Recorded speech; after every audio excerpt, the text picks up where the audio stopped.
Welcome to the Liberace Mansion.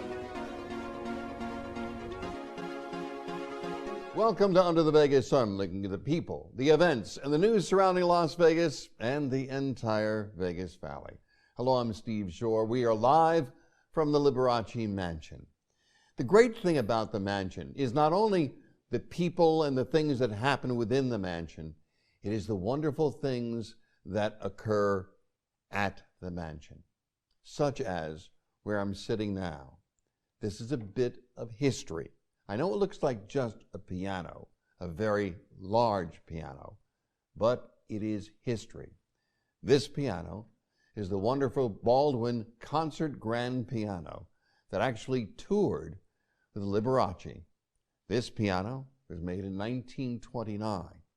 On our program today, I promise you, you will hear this piano sing by a very special guest on our program. A man whose hands have become a key to the success of a movie. It's an amazing story. You'll meet him and more about this piano in just a few minutes.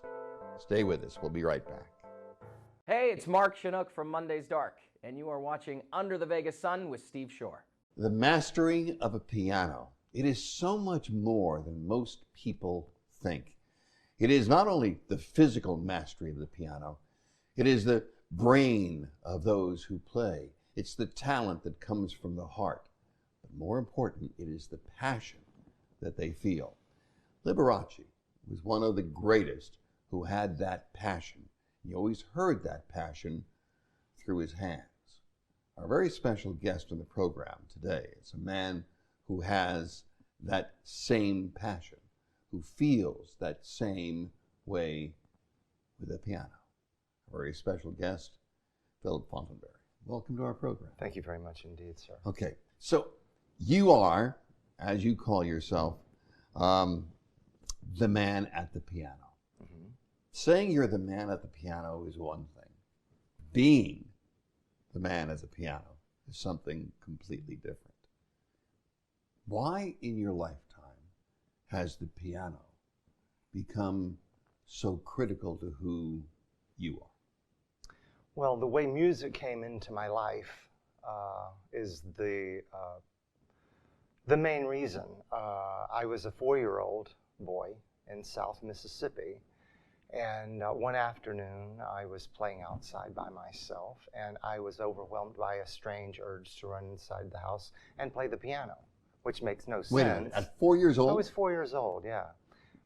So I threw down my toy trucks and a garden hoe where I was digging roads in the dirt and ran inside. I couldn't help myself. I was frozen in place, and it was just the most bizarre thing. But I ran to the piano, and this is what I played. But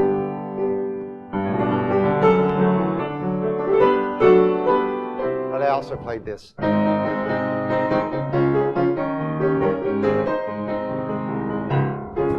Wait. Yeah. You did it at 4 years old? Yes. And you had never played piano before? Never played piano before. No, you read music. I eventually learned to read music. But not then. At that time, well, I couldn't even read words. I was only 4.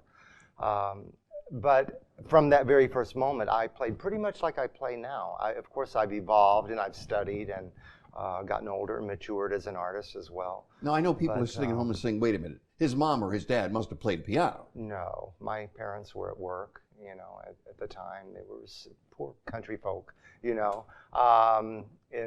Marion County, Mississippi. And in that moment, I couldn't help myself. And by 12 years old, Yeah. you did your first solo. Yeah. At 12 years old? First recital, actually. Right. Yeah. Mm-hmm. At 12 years old? Yeah.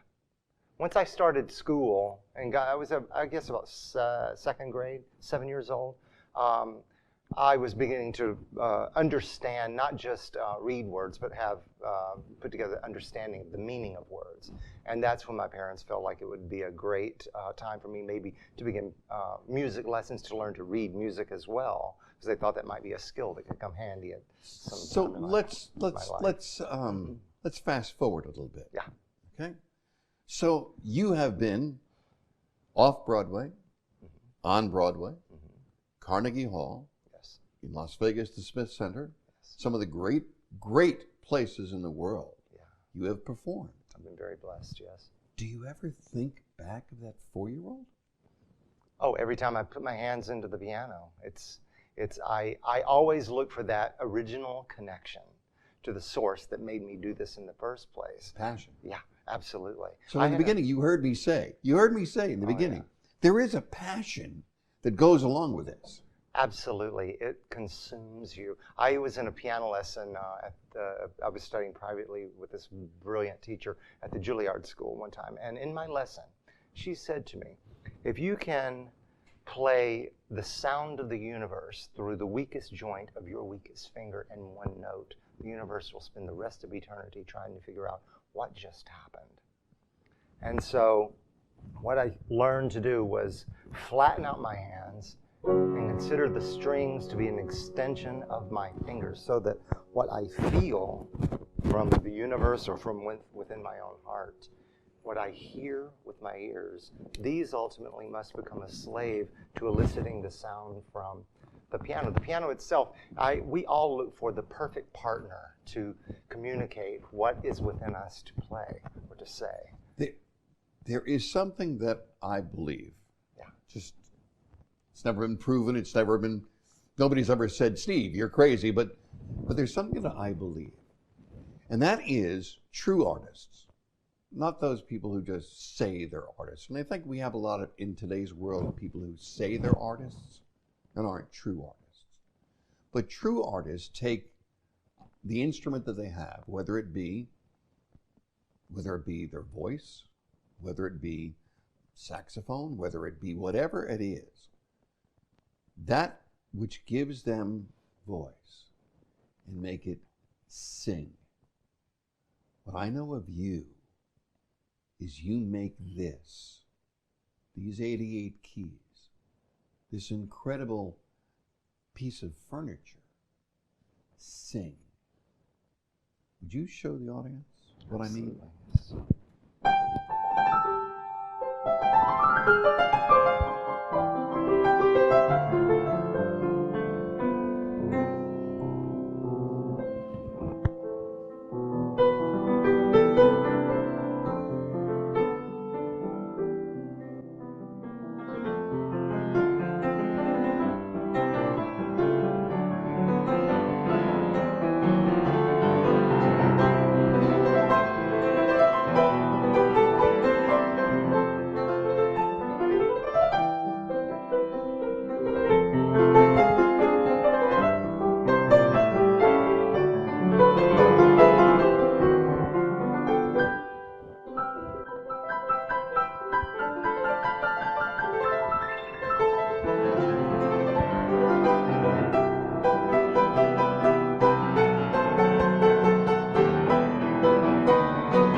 I have to tell you, now we've had many people on this program that have played piano, played Liberace's pianos. Your playing creates an emotion within people. I felt the emotion that came through your hands. Have you experienced that? Have audiences experienced that with you? Yes. The miracle of a piano, if you ask me, is that it does what an instrument like this should not be able to do. It's essentially hammers hitting strings. It's a percussion thing. But to elicit the soul out of the instrument, to work with the wood all the mechanics, all the components that come together with not just this, but also becoming one with it, so that it becomes essentially the surrogate of our own voice. If I could sing, I'd sing, you know. But the beauty of instrumental music is that we can communicate anything through the power of music itself. There is my instrument that I have is my voice. Over time, people have either known me, liked me, hated me, whichever the case may be, but they always have talked about my voice. That's a wonderful emotion to feel. When people talk about Philip playing piano, it is not just about Philip playing piano. It is about this amazing individual whose head and heart and soul comes through his hands onto these 88 keys. That's the job. I tell people all the time, my job is to show up. And then whenever something is placed before me and the inspiration hits, then I can respond to that. It's all about spirit, ultimately. You were involved in something that I am sure very, very few people know your name being associated with it. But if they watched it, they know your hands. The show is called Behind the Candelabra.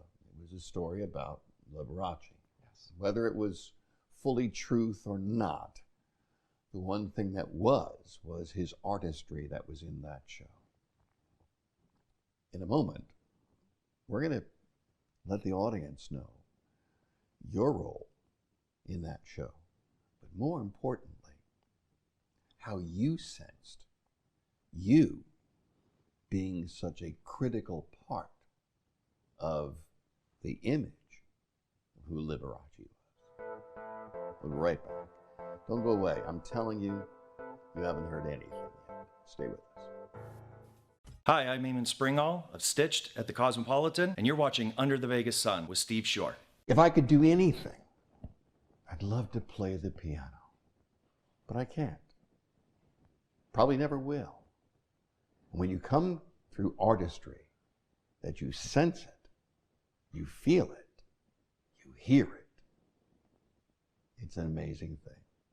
Once again, our very, very special guest, Philip Fortenberry. Welcome back to the program. Thank you, sir. Let's tell the audience, let's fill them in. The show was called Behind the Candelabra. It was a story about Liberace. And there are things I loved about the show. There were things I did not like about the show. I knew Lee. As a newscaster, I had done a series of stories about Lee and his talent. I had met him at the Hilton. I was there when he ran on stage oftentimes. I was there. I had dinner in this house with Lee. So I know a lot about him. The thing that fascinated me the most was the strength that he had. I tell people all the time, he probably had the strongest forearms I've ever come across. The power in his hands were amazing. And he was not this thin, frail individual. He was a very strong man. The difference about Lee, I honestly believe, was that, as I mentioned earlier, it went from his head to his heart, to his passion, to his hands. When they created the movie Behind the Candelabra, when they created that, they needed somebody to play the piano as he did. They went to you. In everything that you've done in your career, here you become part of a movie where nothing more than your hands are shown. What did it make you feel? What did it make you sense? Where were you in that show mentally? It was initially a challenge. I was very honored to be invited to submit an image of my hands, first and foremost, which was a little bizarre to me, but that was the first request. Apparently, the producers were looking for someone whose hands would be a close resemblance to Mr. Douglas as well, right, who was portraying the role of Liberace. Where my head was with that, beyond being flattered, being honored to land this job. Initially, I had a bit of a struggle about accepting it, to be honest with you, because I had worked at the Liberace Museum and had met a lot of his fans and a lot of people like you who met the man. And the way everyone spoke of him, his generosity, his kindness, his benevolence to our community at large.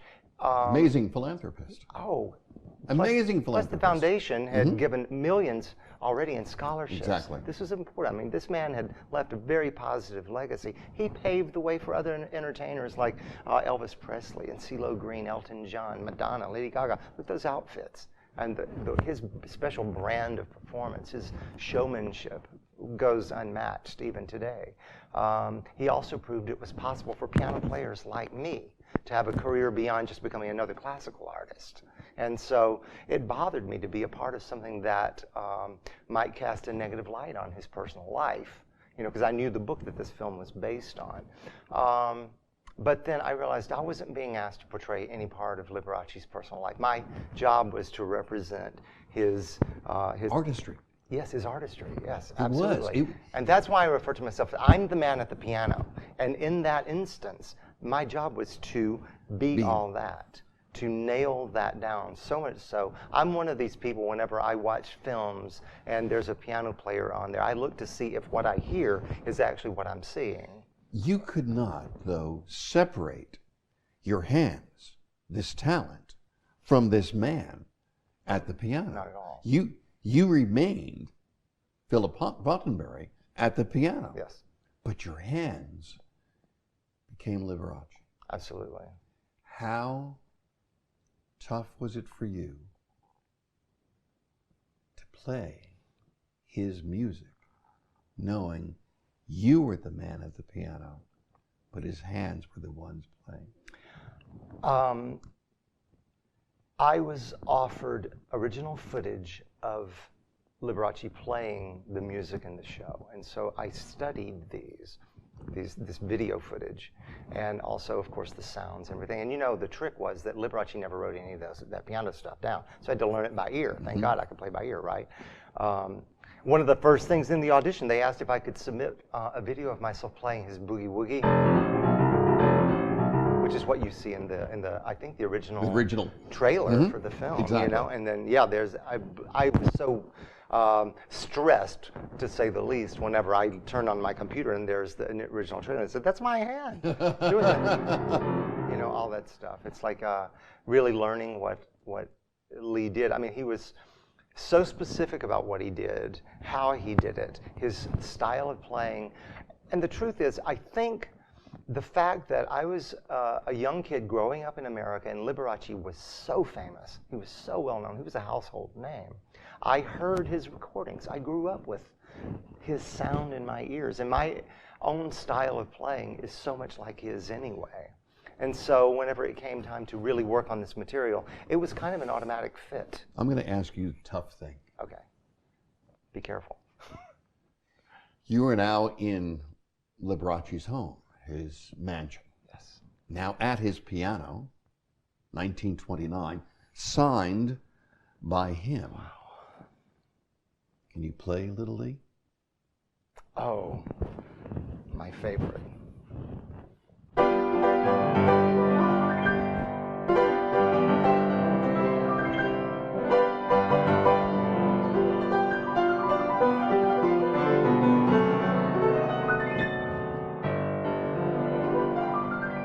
My favorite too.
You are an amazing talent.